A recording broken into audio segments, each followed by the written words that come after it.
Bom, e aí tem um plano de retomada, né? O primeiro ponto do plano de retomada são ações que vão permear todas as fases do plano de recuperação, para a gente ter certeza que o dinheiro que vai ser aplicado na companhia vai ser bem empregado e que vai atingir o objetivo que a gente espera. Então, o primeiro ponto que já foi trabalhado é a criação de uma governança própria para o plano de reestruturação. Essa governança eu vou detalhar mais à frente, mas ela já foi criada, está estabelecida. Também tem a criação de metas, né, que vão permear todos os empregados da companhia, que já foram aprovadas e passam a valer a partir de janeiro. Esse plano de metas ele foi criado com base no plano de reestruturação, em alinhamento com o planejamento estratégico da empresa. Então, ele desce a cada empregado da companhia para que a gente tenha a visão de cada um sobre aquilo que precisa ser feito para a recuperação da empresa. E reconhecimento por performance. Então, esse rito de reconhecimento ele já foi aprovado também na governança da empresa agora em dezembro. A partir de janeiro, a gente começa a fazer as entrevistas na alta liderança, que a gente enxerga ali os superintendentes estaduais e superintendentes executivos que ficam aqui dentro da sede. A gente vai avaliar todos os atuais e aqueles potenciais para ocupar eventuais vagas que surjam. E com isso a gente cria um rito de reconhecimento dentro da capacidade efetiva de cada empregado de gerar resultado para a companhia.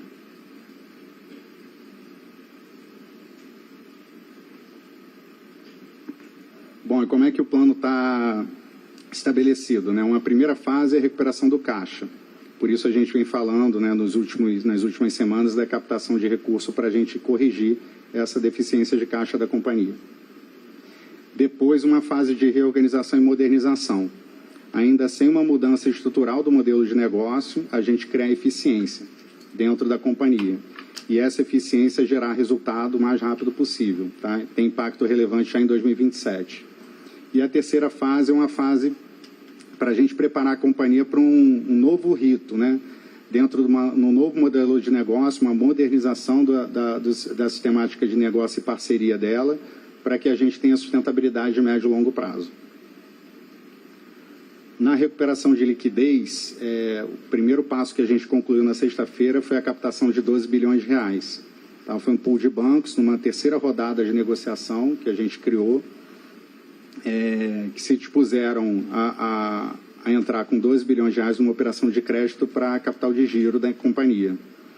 Então, isso vai permitir a adimplência da gente nos contratos que a gente tem, todos os contratos com fornecedores, né, os benefícios de empregados e tributos, recuperar a qualidade da operação. A gente criou um grupo de trabalho também na última semana para focar a recuperação da qualidade da operação, que é o que tem potencial de fazer a receita voltar a crescer.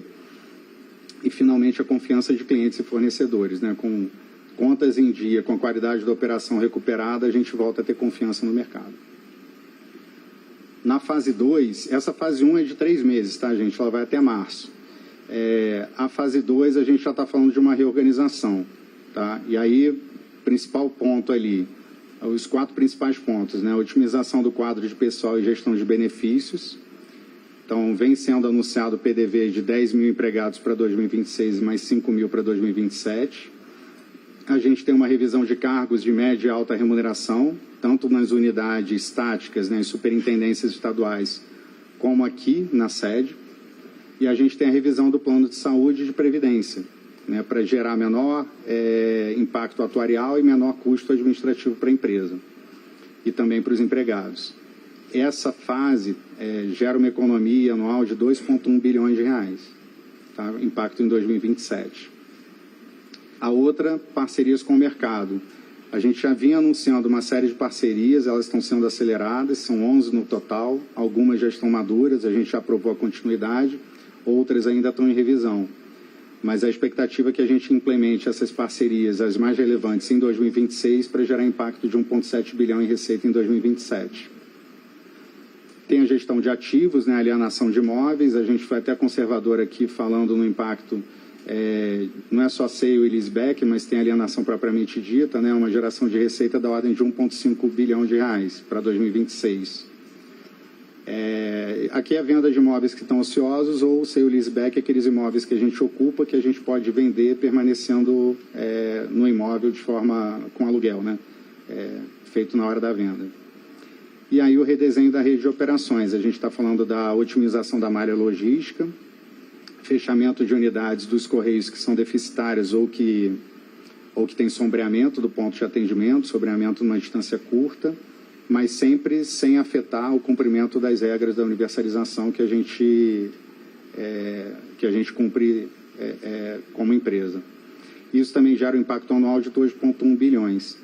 Essa parte do redesenho foi fruto de uma consultoria realizada há pouco tempo e que trouxe algumas ações que a gente pode adotar que melhoram a performance de entrega que a gente consegue fazer com mais eficiência. Para a gente conseguir antecipar, a gente está usando desenvolvimento de software próprio, já foi testado em Goiânia, está vindo para Brasília e para São Paulo, e a gente consegue fazer a captura de valor, né, num espaço curto de tempo. Né? Para 2027 a gente já começar essa captura e isso reverbera pela organização para os próximos anos.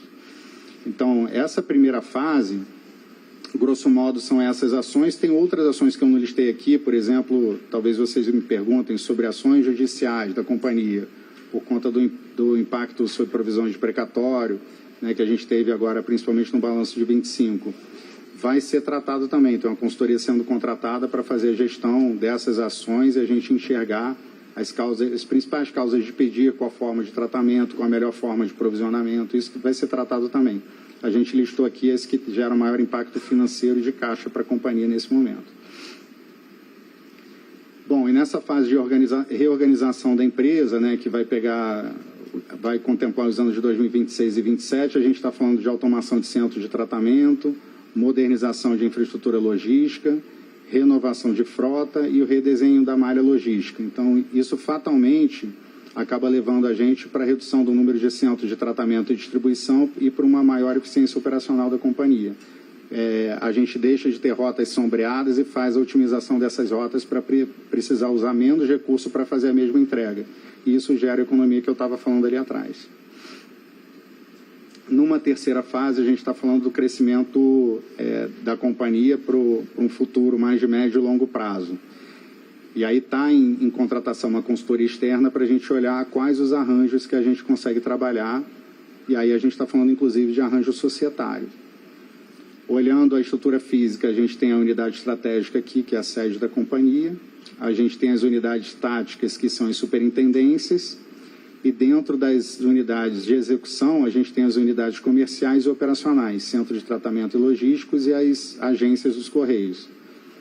Essas unidades de execução, elas tratam alguns modelos de negócio, né? As encomendas nacionais e internacionais, as mensagens, que estão vinculadas à universalização, e a logística, e agora os novos negócios, né, com as parcerias que a gente está fazendo. A ideia é que a consultoria entregue para a gente um diagnóstico e um arranjo, que a gente possa fazer parcerias mais abrangentes para contemplar tanto essas unidades de execução como as unidades de negócio ali nos círculos que a gente está listando. Então, é uma visão de médio e longo prazo que demora um pouco para ser criada de uma forma responsável e também com tecnicidade para que a gente possa dar um novo passo para a companhia. A exemplo também do que outras companhias no mundo fizeram, né? Tem empresas de economia mista, tem vários tipos de arranjo com o setor financeiro, de seguridade, e é algo que a gente pretende fazer aqui também. Bom, e aí falando da governança, né? O que a gente está fazendo para que o plano seja implementado de forma célere e também que eventuais correções de rota sejam feitas à medida que a gente enxergar como necessárias. No nível tático, tem os líderes de cada frente que a gente detalhou, que vão trabalhar para entregar para a gente, no nível executivo, qual é a situação de cada frente dessa, se as frentes estão evoluindo na velocidade que a gente precisa.